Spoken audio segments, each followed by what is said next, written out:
Olá. Olá. Bom, vamos prosseguir, na verdade, porque deu um problema no link do aplicativo. Então, a gente está usando um aplicativo de streaming e parece que deu uma travada.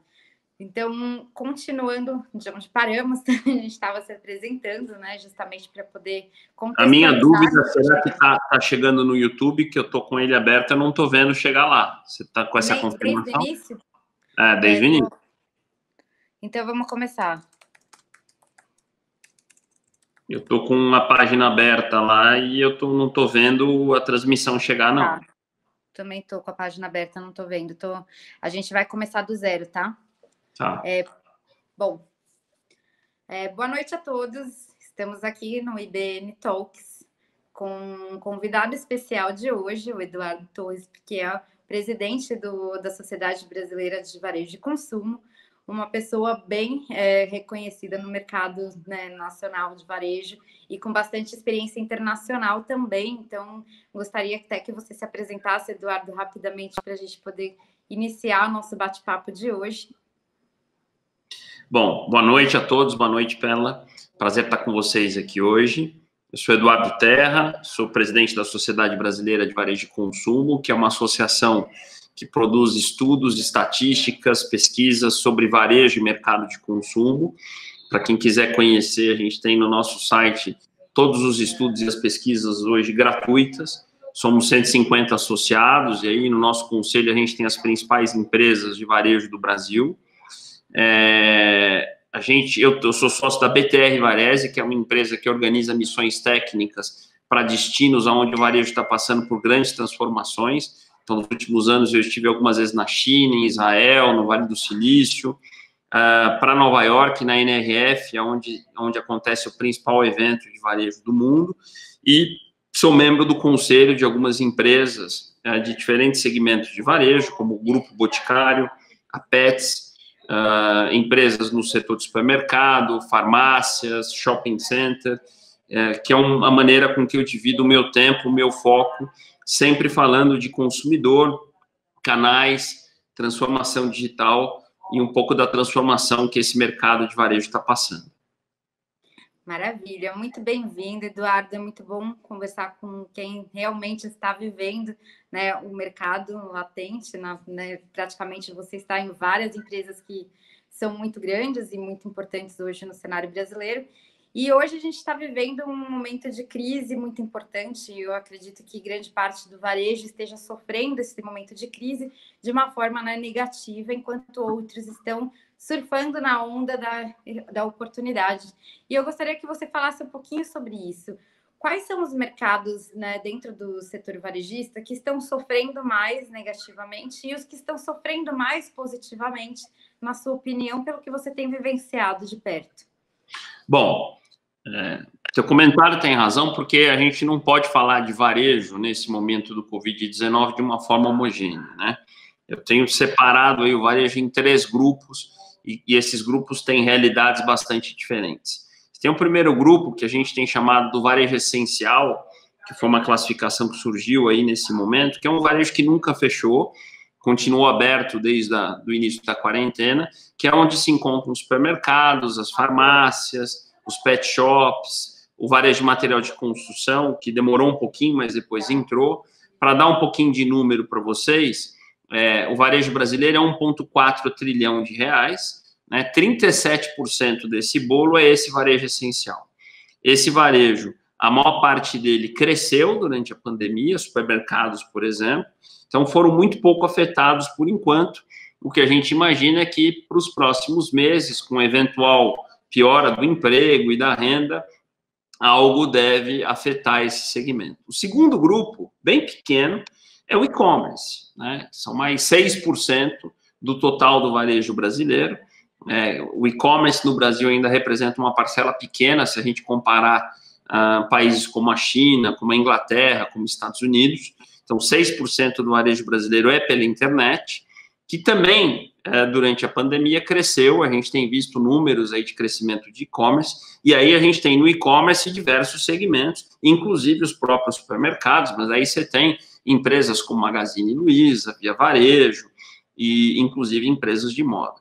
E aí, o que sobrou que é mais da metade, né, são os outros 50 e tantos por cento, é o chamado varejo não essencial, que é onde está o segmento de moda, de calçados, de imóveis, de eletroeletrônico, que desde da última semana de março, né, com o início aí dos decretos da pandemia, da quarentena, perdão, tiveram suas lojas físicas fechadas. A gente está completando aí 2 meses e algumas semanas já disso, e aí esses segmentos, de fato, foram bastante prejudicados e estão passando por problemas sérios.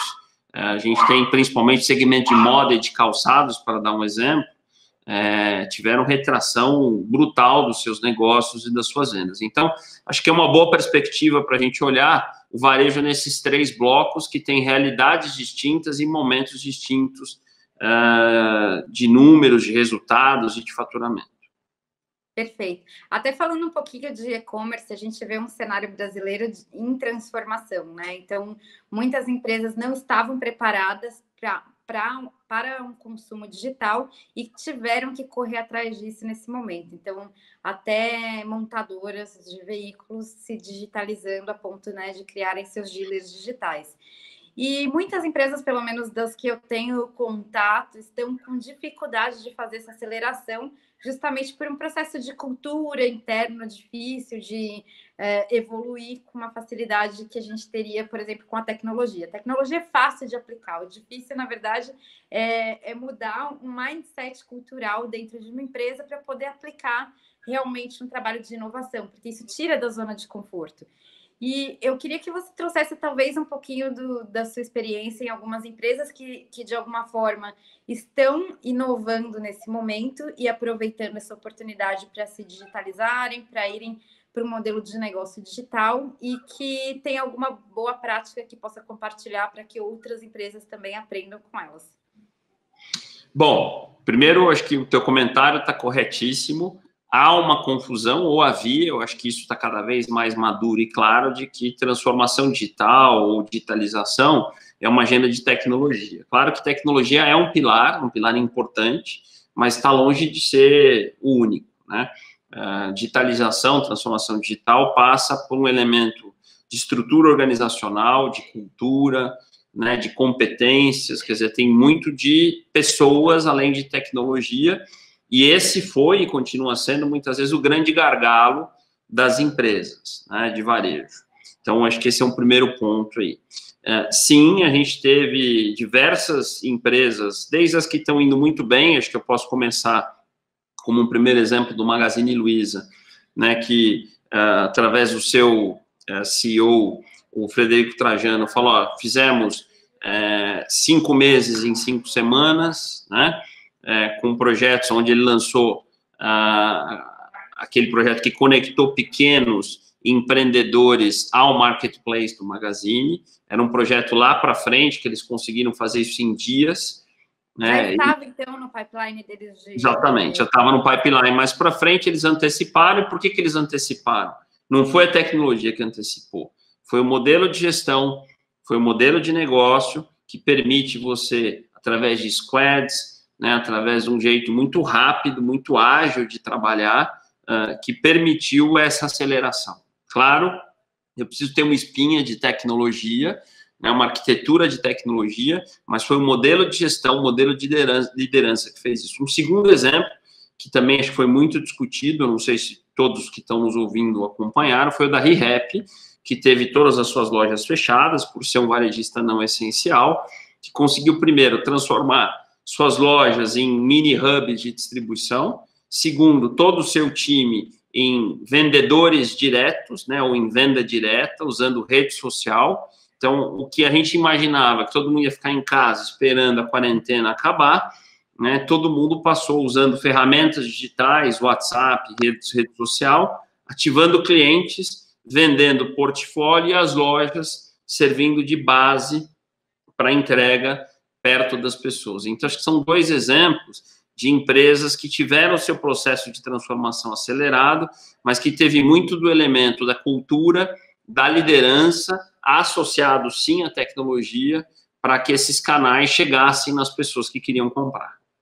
Então, a gente pode até concluir que o segredo está, na verdade, numa liderança com visão de inovação e com vontade de fazer acontecer. Então, acaba não dependendo tanto, né, de todo o resto ter uma boa vontade ou boas ideias, mas talvez de uma mudança de mindset de quem está na gestão dos negócios, certo? Para que exista uma abertura também para ela se manifestar no resto do ambiente cultural. E Total.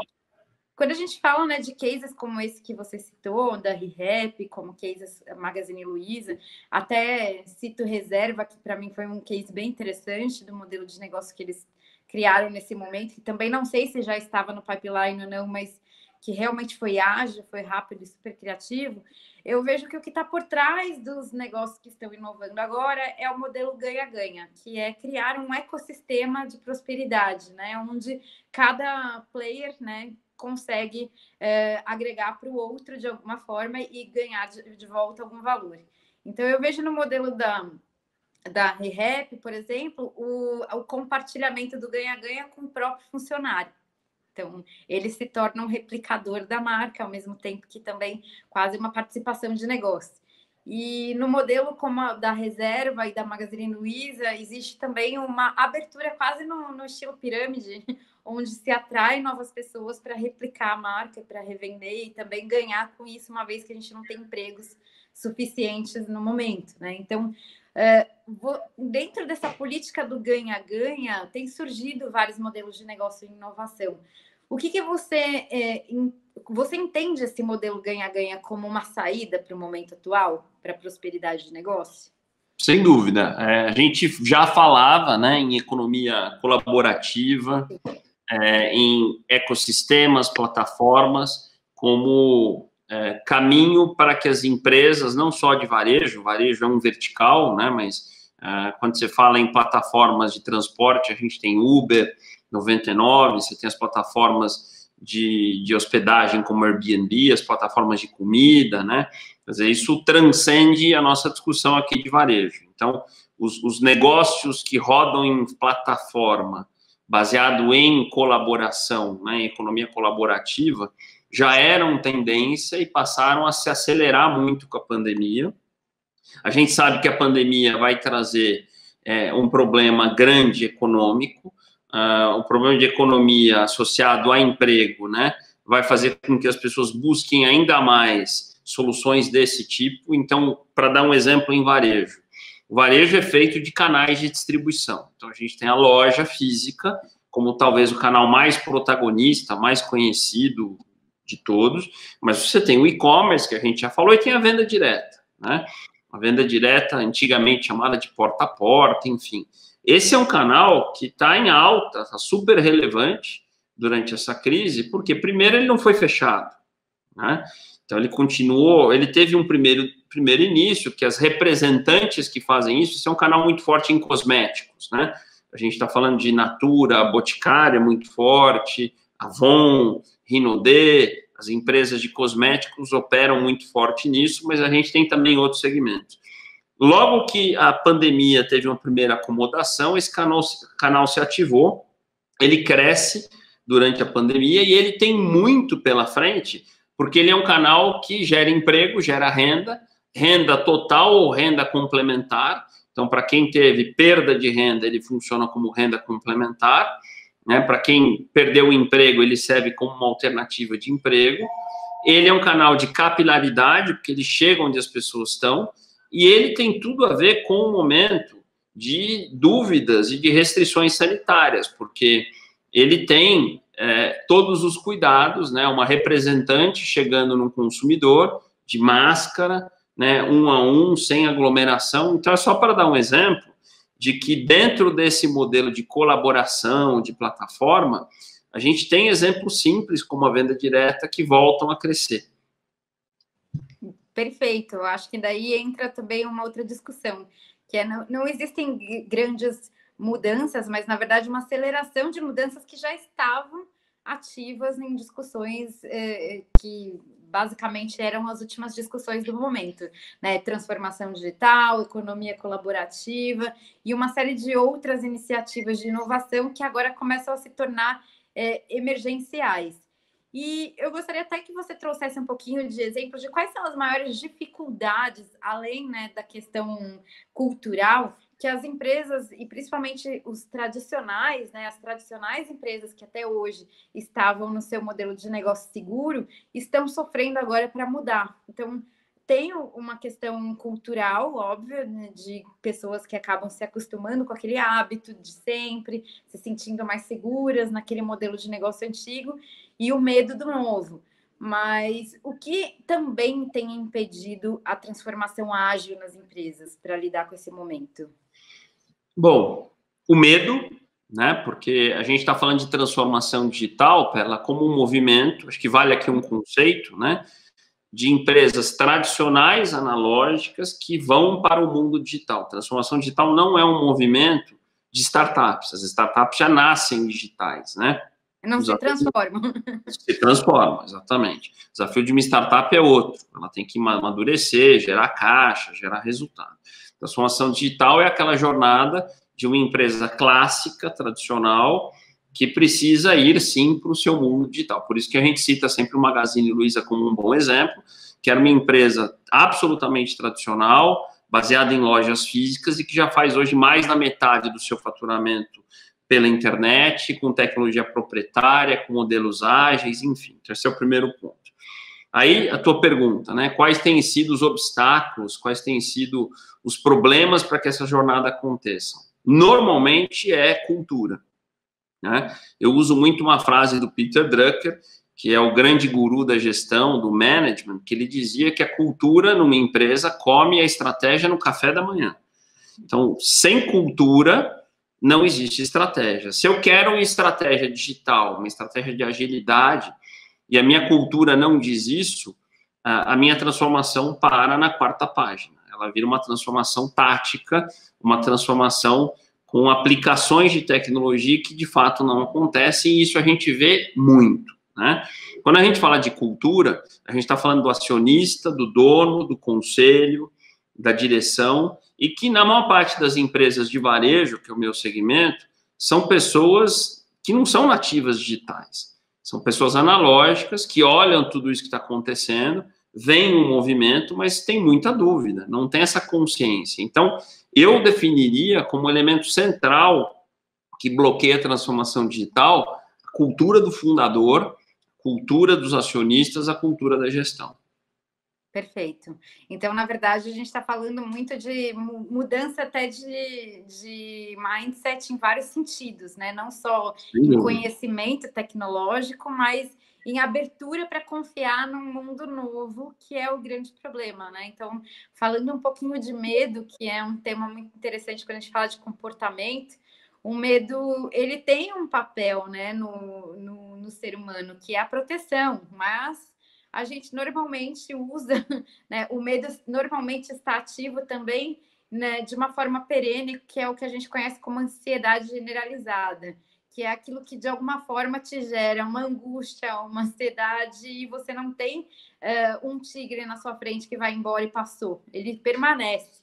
E, normalmente, quando a gente fala de situações como essa, onde existe uma insegurança econômica, onde existe uma insegurança, que não é só a insegurança do será que eu vou mudar e vai dar certo? E se eu mudar e der mais errado, eu posso, né, falir e falir todo mundo comigo? Então, existe um peso maior de responsabilidade nessa mudança. E qual seria a sua dica para que exista uma mudança comportamental responsável, segura, mas segurança é óbvio que a gente não pode falar com 100% de garantia, porque isso nunca vai acontecer. Mas como gerar uma sensação, pelo menos, de segurança nesse movimento de mudança, para quem não tem a experiência digital? Uhum. Primeiro, acho que o que você comentou, eu concordo 100% e explico um pouco por que agora, na pandemia, uma frase que eu tenho usado bastante, a transformação digital andou 5 anos em 5 meses, imaginando 5 meses, esse período de março, abril, maio, junho, julho, né, esses meses aí que a gente deve ter, sendo que os que já foram e os que vão ser, porque o medo sumiu, porque a gente também passou a ter medo de não vender, de morrer, de deixar de existir o negócio, e a gente passou a tomar mais riscos, né? Então, as empresas viram que não tinham muito mais o que perder né, lojas fechadas, então vamos arriscar, vamos fazer o que dá, e aí a transformação aconteceu. Respondendo a tua pergunta, tem um elemento dessa cultura digital que eu acho que responde um pouco esse e se der errado, que cuidado eu posso tomar, que é aquele elemento do testa, aprende rápido e corrige rápido, né? A gente tem um pouquinho na cultura tradicional aquela ideia de pensar muito, analisar muito, ter muita certeza, esperar ficar perfeito para depois fazer. Isso não existe mais. No mundo digital, você testa, faz, o feito é melhor que perfeito, não funcionou, né? E vai melhorando, porque não deu certo, não tem problema. Você para, descarta, faz outro, que é o test and learn, né? E vai fazendo. Então, isso resolve muita coisa. Se não der certo, tudo bem. Você vai corrigir rápido, vai aprender rápido, e vai para o próximo e uma hora vai dar certo. É assim que essas empresas digitais pensam, e isso resolve muito dessa angústia do e se der errado? Se der errado, eu vou fazer de novo, de outro jeito, até dar certo. Então, acho que é uma dica importante. Acho muito importante, inclusive é uma das minhas bases de... Eu trabalho com estratégia, então para desenhar um trabalho, é óbvio que eu sempre tento trazer o maior embasamento possível, a maior segurança possível na decisão, mas sem ter um mínimo denominador comum ali entre aquilo que pode dar certo e aquilo que pode dar errado, você também não sai do lugar, né? Então, o que pode dar errado, muita coisa pode dar errado, né? Tudo tem o seu fator crítico de sucesso, mas sempre dá para a gente começar de um jeito pequeno e ir melhorando no caminho. Então, acho que essa é a principal dica que você podia dar hoje, inclusive, que é começar com um projeto pequeno, testá-lo e aí sim amplificar para a grande massa, né? Que é o famoso piloto, programas piloto. E no momento desse, onde a gente tem uma série de desafios e um pouco até de pressa para as coisas acontecerem, como que tem funcionado esse sistema de construção de pilotos e testes? Isso tem acontecido no formato laboratório, vamos testar com algumas pessoas no ambiente controlado, ou já numa praça piloto? Uma boa pergunta. Mudou um pouco. A vontade de arriscar, de tomar riscos, de acelerar, pelos motivos que eu já falei, que eu estou falando a título de exemplo, né? Muitos desses pilotos foram nesses canais alternativos de venda, dado as lojas estarem fechadas. Então, venda por WhatsApp, gente colocando lojas pela internet para rodar em 10, 15 dias, apps que não existiam, que passaram a existir, quer dizer, projetos ligados a canais digitais. E todos eles já com uma pretensão de escalar rápido, quer dizer, o conceito correto é faz pequeno, que se errar, o erro é pequeno. Mas pelo tamanho do problema que a gente está vivendo, muitas empresas foram e já foram para uma escala mais rápida. Isso demanda uma atenção ainda maior, porque se a coisa for para um caminho ruim, você precisa parar rápido, tá? O que a gente teve de consequências até agora, para dividir um pouquinho com vocês, dos casos que eu tenho visto? Muito mais acertos do que erros, o que é um bom sinal. Um cuidado que talvez algumas empresas deixaram de tomar e que a gente vai ver um pouquinho na ressaca disso tudo, é o tema da segurança da informação e dos crimes digitais que explodiram, que a gente está falando de dados, a gente está falando de segurança, né? E para fazer tudo isso que a gente falou com velocidade, rápido, etc., muitos dos cuidados que se tomavam antes, né? De proteção de dados, né, eu estou falando de cybersecurity, de crimes digitais, deixaram de existir, e aí, obviamente, que do outro lado tem a turma do mal, né, que viu essa janelinha se abrir, e aí a gente já tem recebido esses números, os números de crimes digitais, os hackers, na verdade, estão fazendo a festa, e a gente vai ter um pouquinho isso como consequência, mas do outro lado você tem o benefício desse avanço de 5 anos em 5 meses, de uma agenda de transformação digital que as empresas vão colher. Perfeito. Acho que tudo tem, né, uma consequência em relação ao momento que a gente está vivendo, mas mais importante do que simplesmente ficar parado é fazer alguma coisa para que algo se movimente, né? Porque Exatamente. ficar parado não está dando certo. A única certeza é que ficar parado não vai dar. Então, acho que uma atitude hoje, ela acaba sendo uma necessidade, e por isso as pessoas estão agindo de uma forma mais ampla, menos controlada, né? E até falando de mudanças comportamentais, e não só de empresas, eu tenho visto muito uma mudança comportamental no consumo, e principalmente quando a gente fala em alguns grupos de consumo, né? Então, por exemplo, a gente tem hoje um país envelhecendo, grande parte, né, da população acima de 45, 50 anos não era tão consumidor digital, e hoje está se digitalizando 100% por necessidade também, né?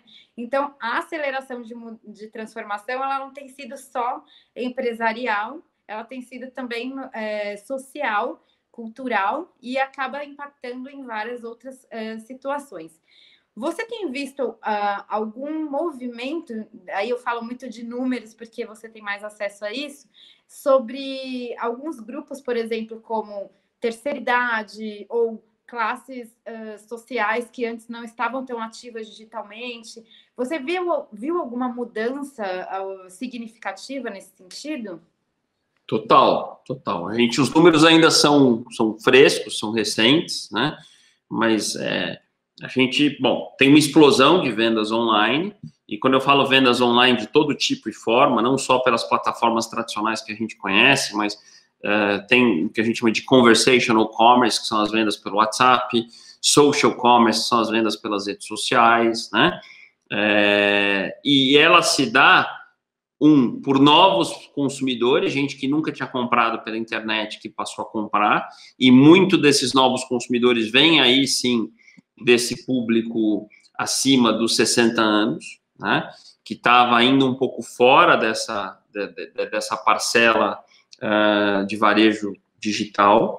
Depois você tem a entrada de categorias que eram quase nada relevantes, tipo supermercado e farmácia, né? Então, a gente sabe que o e-commerce já tinha sua relevância para eletroeletrônico, para moda, para cosmético, mas para comida, para remédio, quase nada, né? Então, estou dando material de construção, 3 exemplos de categorias que ganharam penetração de gente que já comprava outras coisas na internet, mas não comprava esses itens e passou a comprar. E aqueles heavy users como eu, como você, que a gente já navegava bastante pelo comércio online, que a gente aumentou ainda mais essa frequência, né, comprando praticamente tudo.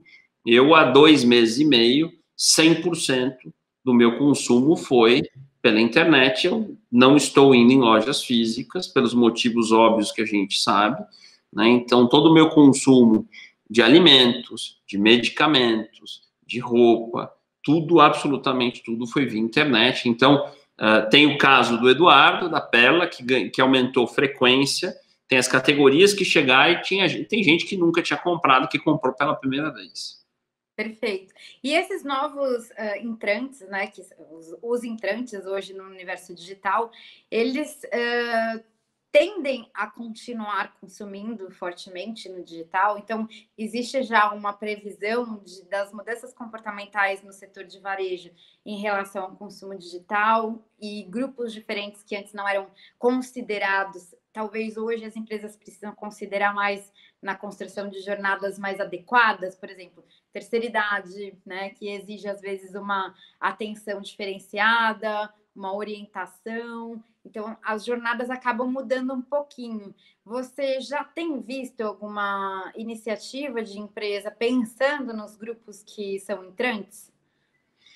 Essa é uma pergunta importante, porque a gente está falando de muita gente nova, muita gente que também mudou seus hábitos, e acho que aí a gente tem que trazer o tema da jornada, né?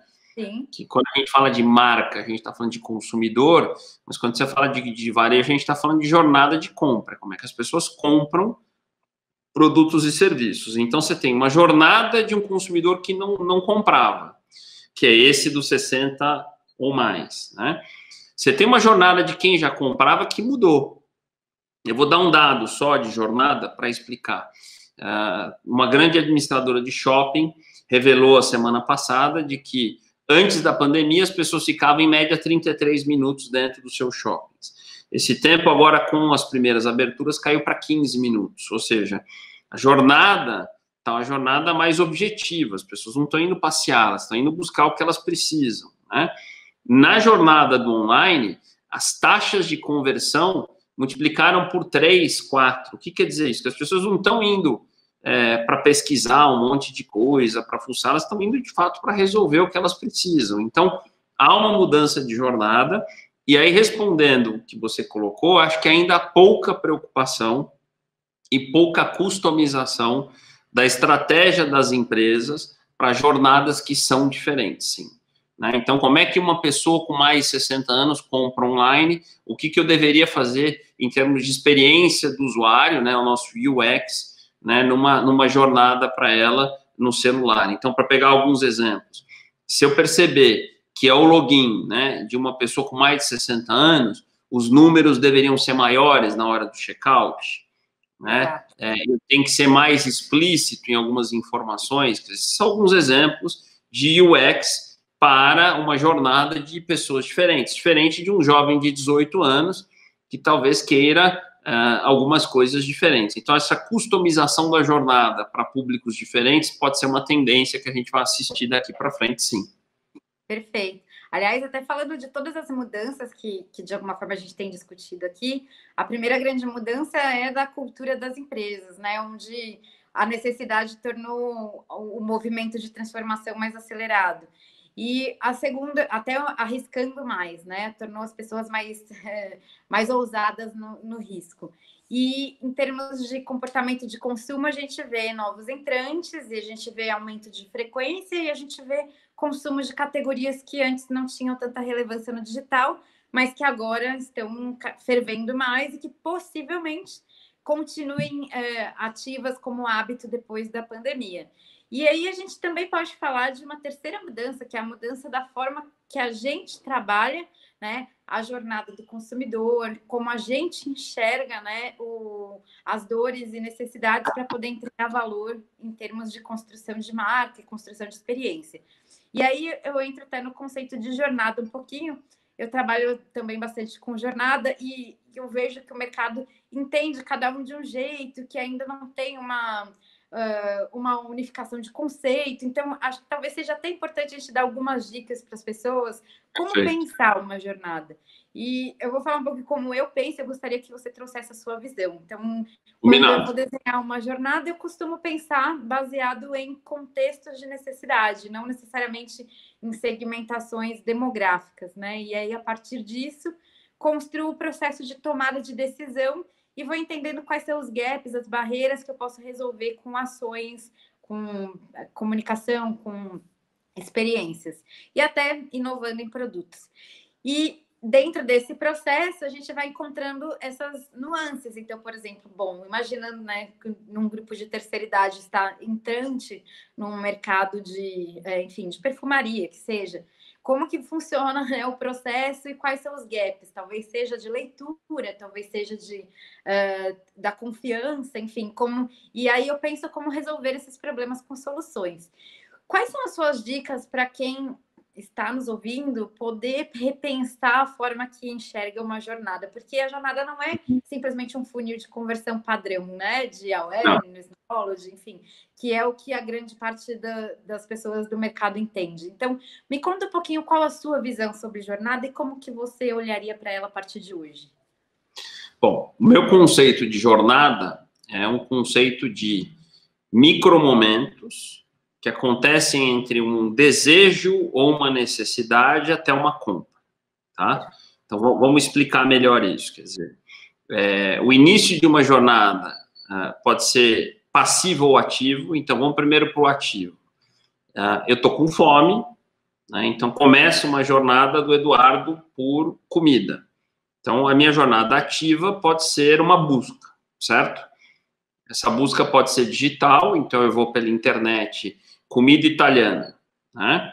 E posso parar em um link, em uma busca orgânica, em um link patrocinado, e dali começar o meu processo de compra até receber a comida e depois ali avaliar aquela minha comida, que ele vai terminar num review, que é o final da minha jornada. Nesse exemplo, repare que a minha jornada começou digital e terminou digital, né? Apesar da minha comida ser bem analógica.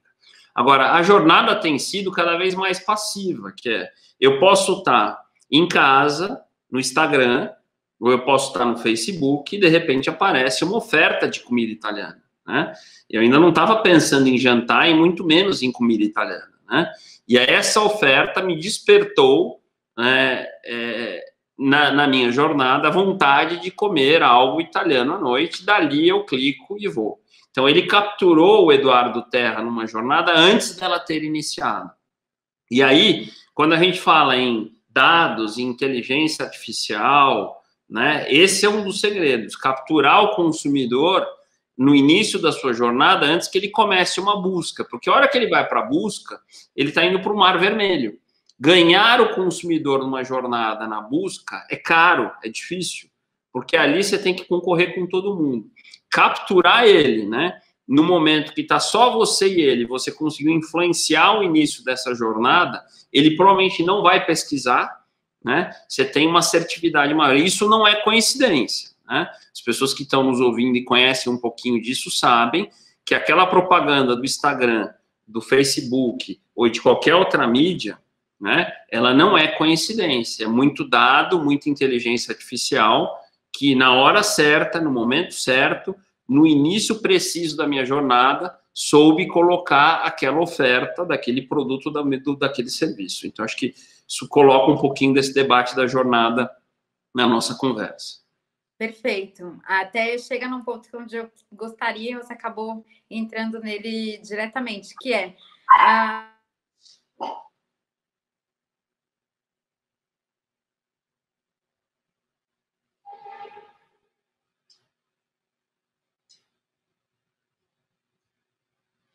Acho que tivemos algum probleminha com a Perla aqui. Perla?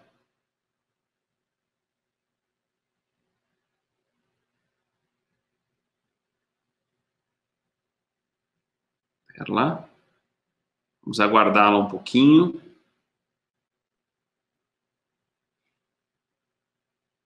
Bom, enquanto ela não volta, eu estou entendendo que a gente está ao vivo, eu vou aproveitar, estou vendo que tem uma pergunta aqui da Jennifer. Eu vou aproveitar e vou responder para deixar a Jennifer, né? A Jennifer perguntou se a gente vai ter menos lojas físicas da mesma empresa em uma mesma região devido ao avanço do digital. E essa é uma das discussões mais importantes, Jennifer, que a gente está fazendo hoje, porque quando o digital ganha relevância, e ele faz com que as marcas cheguem em grandes regiões, você provavelmente em grandes redes de loja, e eu estou falando das grandes franquias, você vai precisar de um menor adensamento de lojas, né? Você vai continuar provavelmente tendo que ter lojas em muitas cidades, em muitos estados, mas provavelmente menos adensadas, em menos quantidades. Então, sim, o crescimento digital, e aí eu já disse que hoje o e-commerce no Brasil é 6%, mas na China é 30%. Quando o e-commerce começa a ter essa atração, essa penetração maior, provavelmente a gente vai ter uma redução desse adensamento. A loja física vai continuar existindo, ela tem um papel fundamental, importantíssimo, mas provavelmente com menor adensamento, menor quantidade e outro papel. Olá. Enquanto você deu uma fugida, eu aproveitei para responder uma pergunta da Jennifer, que está aqui. Estou ouvindo aqui. Na verdade, até eu estava aqui, mas não estava aparecendo por alguma razão. Algum probleminha no aplicativo de streaming que não estava aparecendo na imagem. Mas eu ouvi a pergunta e eu vi a resposta. Foi ótimo, inclusive, até se tiver mais alguma pergunta, a gente pode até aproveitar para responder. Deixa eu até dar uma olhadinha aqui. Tem o Igor falando que vê o movimento de consumo consciente e sustentável acontecendo. Eu acho que é um pouquinho do que a gente falou, que esse novo normal, né? Que acho que a gente pode discutir um pouco, que além de ter um consumidor mais preocupado com saúde, mais digital, sem dúvida, vai trazer uma nova consciência. Acho que a gente vai ter que esperar para ver um pouquinho quanto disso vai estabilizar, né? E a Jennifer também está perguntando como é que as drogarias vão ficar após a mudança do coronavírus. E eu tenho trabalhado bastante com esse segmento, né? eu acho que elas vão ganhar um protagonismo maior. Eu trabalho bastante com a Abrafarma, que é a Associação Brasileira das principais redes de drogaria e de farmácia, e há toda uma discussão de que as farmácias podem ter um papel de saúde, né? Então, vocês devem ter acompanhado as farmácias como uma alternativa para se fazer o teste, né? Desde o ano passado, as farmácias passaram a ser uma alternativa de vacinação, né, para gripe, para outras questões. Então, a farmácia, pela capilaridade, e a gente tem uma farmácia sempre perto da gente, ela é acessível, ela deveria ser parte desse ecossistema de saúde do Brasil, que tem vários gaps, né, fazendo, às vezes, um atendimento de baixa complexidade, fazendo vacina, fazendo uma série de coisas. Então, eu vejo o papel da farmácia ganhando relevância e protagonismo aí, sim. Perfeito, e até trazendo um pouquinho de reflexão, será que as farmácias também não aumentariam o consumo de itens de perfumaria por se tornarem ambientes mais seguros na percepção subjetiva das pessoas, sim, por ser um ambiente mais limpo, né, teoricamente, então, por dar uma sensação de higiene e segurança? Então, até a gente tem que lembrar desse ponto, que muita gente sairá da pandemia ainda com receio e com um pouco de medo do contato físico com as pessoas e da higiene dos ambientes. Então, a gente vai provavelmente lidar com uma exigência diferente no consumo de itens, até que são manuseados com as mãos, né? Então, o quanto as pessoas vão começar a ficar mais inseguras com ambientes que não parecem, pelo menos subjetivamente, limpos, seguros nesse sentido. E eu acho que nesse ponto as farmácias se tornam pontos de venda para o dia a dia, também para itens que vão além, né, de medicação e começam a ir muito para o perfil de drogarias americanas, que daqui a pouco podem ampliar tanto o portfólio que se tornam quase um supermercado, né, que acaba sendo um ambiente diferenciado. Concordo 100%. É mais uma previsão do que uma conclusão, né? Uma possível reflexão que a gente pode levar.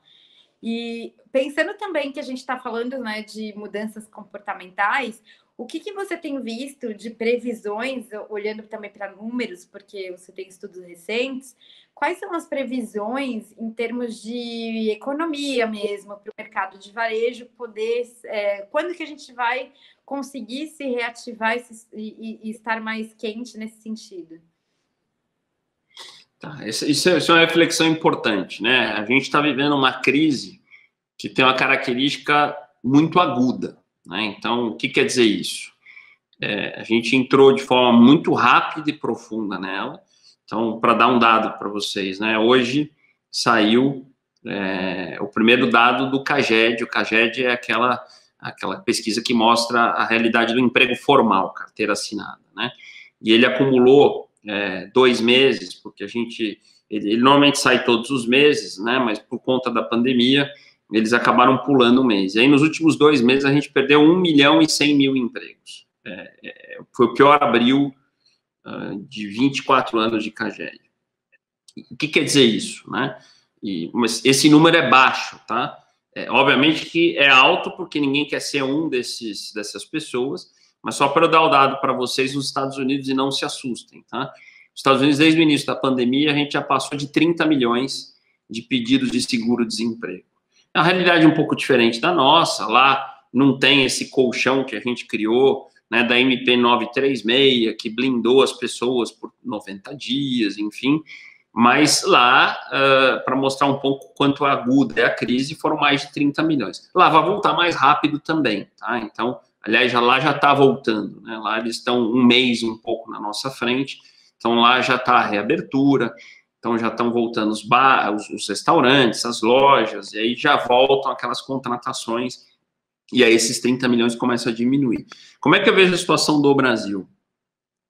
A gente criou, né, apesar de toda essa questão política que infelizmente nos atrapalha aí, mas o Brasil criou uma espécie de colchão, né, que está protegendo por um período, né, o emprego e a renda do brasileiro, né? Apesar de muita gente ser crítica, não é o meu caso, que eu acho que isso foi com todos os problemas que a gente tem, e eu tenho participado de algumas lives com gente de outros países, quando a gente explica A MP 936, que para quem não sabe é essa que permite as empresas, né, garantindo que você não demita, reduzir uma parte do salário, suspender contratos de trabalho, dando estabilidade, isso evita muita demissão. Se não fosse a MP 936, esse 1 milhão e 100 que eu te falei já estaria em mais de 3 milhões, né? Então, a gente blindou um pouco esse desemprego de curtíssimo prazo, tá? Isso vai durar mais pouco tempo. Lembra que a MP 936 dura mais um mês aí, a gente tem que ver o que tem depois. Mais que isso, vem o famoso Corona Voucher, que chegou a mais de 50 milhões de brasileiros. R$600, talvez, para quem mora em São Paulo, é dinheiro, mas não muito. Mas R$600 para quem está no interior do Maranhão é muito dinheiro, né? Então, foi um programa de distribuição de renda emergencial, né, que teve seus problemas de operacionalização, mas aconteceu, né, e que também gerou uma blindagem de renda por esse período difícil que a gente está passando. Então, esses dois elementos fizeram com que no curtíssimo prazo, né, um supermercado tivesse com vendas recordes. Tá? Então, no curto prazo, o nosso problema está, entre aspas, resolvido. O problema é o médio prazo. O que eu falo do médio prazo? Porque eu acho que no longo prazo, entendendo o longo prazo, 1 ano, a gente já vai estar recuperando. Né? Vai demorar para recuperar, que a queda é profunda, mas na minha visão, daqui a 1 ano, a gente já vai voltar a subir. Né? Então, por exemplo, as previsões de PIB para o ano que vem são 3%, 4%. O problema é o PIB desse ano, que as previsões vão de -4% a -10%. Né? Que é o ponto da gente estar, de fato, numa crise aguda, grave, né? E aí, de fato, me preocupa o médio prazo, porque, de novo, curto prazo eu já expliquei, o longo prazo eu já expliquei. O que é o médio prazo? É quando a gente sair do Corona Voucher, sair da 936, e aí as empresas ainda não estarem prontas para recontratar, para segurar, e a gente ter, talvez, um aumento das demissões, as pessoas estarem desprotegidas desses R$600, que para quem não tem nada é muito dinheiro, né? E aí a gente, de agosto para o final de ano, para o começo do ano, se a gente ainda estiver em pandemia, né? Ou seja, a atividade econômica não estiver rodando, ali pode ser um perigo, e ali o governo vai ter que atuar, né?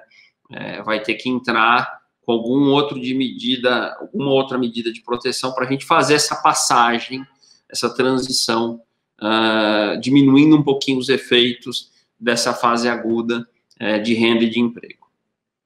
Aliás, muitas empresas estão, né, sofrendo muito por não terem preparação para passar por um processo de crise. E principalmente no Brasil, onde não existe uma cultura do caixa, né, para ter um giro no momento sem fluxo comercial. Como você tem visto isso nas empresas que você atua? Elas estão conseguindo, porque tem algumas que estão girando, né? Porque o mercado não parou, mas outras não tiveram um formato comercial digital, ou não tiveram mesmo com formato digital uma renda suficiente para suprir as contas, né, do mês. Então, eu vejo até no mercado automotivo que muitas concessionárias, por exemplo, uma das pesquisas que eu vi recentemente foi que, contabilizando todas as concessionárias do Brasil, a média de todas elas em termos de caixa para sustentar o negócio é 4 meses, o que significaria que já não estaria mais, né, com condições de continuar sustentando a partir de agora. Então, como que fica, né, no contexto geral, as empresas que não estão conseguindo girar e que, de alguma forma, não tiveram a cultura de caixa? Você vê também um movimento de mudança, de repensar o financeiro da empresa, de repensar esse processo de caixa? Sem dúvida. Eu acho que o Covid-19 vai deixar muitos ensinamentos para muita gente, no plano pessoal, no plano empresarial, e esse tema do caixa é um deles. Eu trabalho mais com grandes empresas, né? Apesar de ter participado e tá acompanhando muito a situação das pequenas e das médias. As grandes tiveram menos problemas, porque já tem um planejamento financeiro maior. Claro, naquele finalzinho de março, começo de abril, tiveram um primeiro estresse, né, de crédito, né, porque as grandes empresas, elas têm uma certa alavancagem, ninguém tem caixa independente da relação com o banco. Isso se resolveu, hoje a situação é bem estável, quer dizer, os bancos, crédito para grandes empresas, né, boas empresas, está resolvido. As médias e as pequenas, eu tenho dito o seguinte, são 3 grupos, basicamente. E esses 3 grupos você vai ver que tem em qualquer segmento, tá? Você tem aquele grupo das empresas que já vinham mal antes do Covid-19, né, na famosa bicicleta que a gente fala, vendendo o almoço para pagar o jantar, né? Então, e que com certeza morreram, né? Porque com quem já estava em dificuldade, né? Com uma crise dessa natureza, não aguenta, né? Então, de fato, o Covid-19 levou uma parcela importante de empresas que já tinham algum tipo de dificuldade. Mas, normalmente, nos segmentos, essas empresas representam 10%, 15% do total aí, tá? É duro, porque você olha um shopping center, você vai ver 10%, 15% das lojas que não vão reabrir, tá? Uma rede de franquias, 10%, 15% que não tem fôlego, não tem capital para comprar mercadoria, para pagar funcionário, ele quebrou. Você tem um meio, que normalmente aí é mais 70%, que é a maioria, que são empresas que iam bem, que não tinham grandes sobras de caixa, mas também que não tinham problemas, que são as que foram muito machucadas, né? E aí, dependendo do segmento, mais ou menos, porque ninguém estava preparado para ficar 2 meses e meio, 3 meses com a loja fechada sem vender. E aí eu tenho dito o seguinte, aquele empresário que ficou em casa assistindo série de TV, esperando acabar a quarentena, esse provavelmente vai quebrar também, né? Agora, eu conheço muita gente de vários segmentos que foi se virar, né? O exemplo que a gente já falou aqui da ReHap, de pequenas e médias. Quer dizer, eu tenho usado uma frase, Perla, que é o seguinte, a quarentena proibiu você de abrir a loja, não de você vender, certo? Então, muita gente passou a vender de outras formas. O WhatsApp é um exemplo e outros canais. Então, essas empresas que conseguiram, pelo menos, compor algum tipo de venda, de forma alternativa, tinha algum tipo de reserva, que tinha algum tipo de linha de crédito, que tinha a equipe na mão, essas vão voltar machucadas, vão ter que trabalhar bastante, vão ter que fazer um bom trabalho de gestão, e vão voltar com essa cultura de talvez ter uma reserva maior de caixa. E tem um finalzinho, o grupo final, que também uns 10%, 15%, são empresas muito sólidas, muito capitalizadas, e tem pequena, média e grande, que são as que vão mais se aproveitar, que são as empresas que vão comprar aquelas que quebraram, né?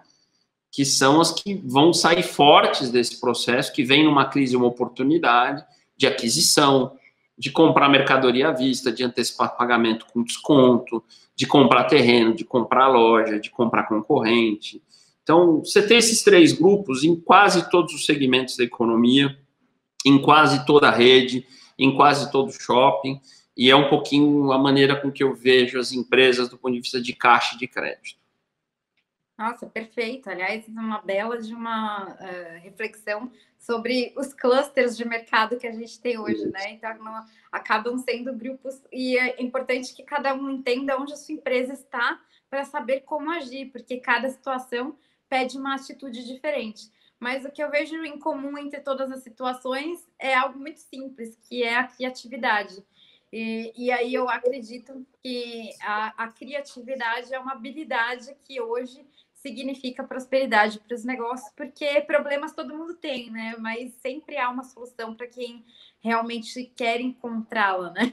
E acredito bastante que isso é um movimento mais interno do que externo. E, em geral, acho que para fechar o nosso raciocínio, eu queria que você deixasse uma mensagem aqui de como você acha que é possível aflorar essa criatividade nesse momento. É a partir de dados? É a partir de uma atitude? Ou é a partir da busca de pessoas que estão, né, de alguma forma evoluídas nesse sentido? Qual a tua dica para que empresários e líderes de negócio possam, de alguma forma, despertar a criatividade e a habilidade em encontrar soluções agora? Perfeito. Bom, primeiro que eu acho que a necessidade acelera a criatividade, né? Então, acho que as pessoas nunca foram tão criativas para poder sobreviver, né? Então, a gente tem visto um aumento disso de uma maneira geral. O segundo ponto eu tenho visto muito isso, mas eu não sou criativo, às vezes eu fico em casa vendo se vem uma ideia e ela não vem. E não vai vir, né? Não é assim que o processo acontece. E aí vem as duas dicas que eu quero deixar, e acho que você já tocou nelas. Conecte a sua criatividade com dados, com análise. Então, começa a mexer nos números, nas informações, que você vai ver que essa conexão da sua experiência de vida, da sua trajetória, mais os números, começa a gerar, né, provavelmente uma ideia. E criatividade não é um processo solitário, né? A gente falou no começo da nossa conversa em colaboração, traga as pessoas para criar com você, né? Então, tem mais gente que provavelmente pode participar desse processo, então traga o seu time, seus funcionários, às vezes seus clientes, né? Para a mesma problemática que você está olhando, compartilhe os dados e que você vai ver que dali vão sair as ideias. Então, não é um processo solitário, não é um processo só de, né, você fechar os olhos e achar que vem, é um processo de você interagir com números, com dados, e que aí vem. E é um processo que, de fato, tem que acontecer para a gente achar os caminhos de saída disso tudo. Perfeito. Nossa, muito obrigada, inclusive, por toda a tua troca, por toda a experiência compartilhada, riquíssima. Tenho certeza que, para quem está ouvindo e estava em algum dilema, tenho certeza que esse nosso papo deu uma esclarecida, trouxe algum insight, e eu acho que a missão é essa aqui, né, que é transmitir algumas visões novas para as pessoas terem insights e saberem lidar melhor com os seus dilemas. E você contribuiu muito, agradeço muito por esse papo, por você, né, estar disponível para a gente. E muito obrigada pela sua participação. A gente vai, então, encerrar esse dia, infelizmente, que por mim eu ficava aqui conversando com você 2 horas. Está sendo muito rico também para mim. Muito obrigada, Eduardo. Queria mesmo que você também se despedisse de todo mundo, até para as pessoas poderem te acessar depois, deixar os seus contatos, enfim. Bom, obrigado, Pela, obrigado a todo mundo que nos acompanhou. Falar desse assunto, para mim, é sempre uma paixão. Eu falo que conhecimento existe para a gente melhorar a vida das pessoas. É isso que eu tenho feito com aquilo que eu tenho, que é conhecimento. E espero que a gente possa ter provocado, contribuído e ter levado insights para que as pessoas possam aplicar nas suas carreiras e nos seus negócios aí. Perfeito. Quer deixar também o seu Instagram, um contato de e-mail, enfim, se você quiser deixar aqui? Quero sim. Eu tenho feito um trabalho já há alguns anos em todas as plataformas aí de conhecimento gratuito sobre tudo isso que a gente falou. Então, tem o meu canal no YouTube, né? Tudo, Eduardo Terra, vocês vão achar fácil todas, né? Tem o meu Instagram, tem o LinkedIn, Facebook, Twitter, podcast. Aí é só escolher a plataforma que cada um prefere, que vocês vão me achar nas redes sociais, e aí eu espero interagir com vocês por lá. Perfeito. Quem quiser também me adicionar, Perla Amabile no Instagram, no LinkedIn e etc. Também tem meu site perlamabile.com e estamos à disposição para bater um papo depois, se alguém tiver alguma dúvida. Muito obrigada a todos. Um beijo, Eduardo. Obrigado, tchau, tchau. Fiquem bem aí. Tchau, tchau.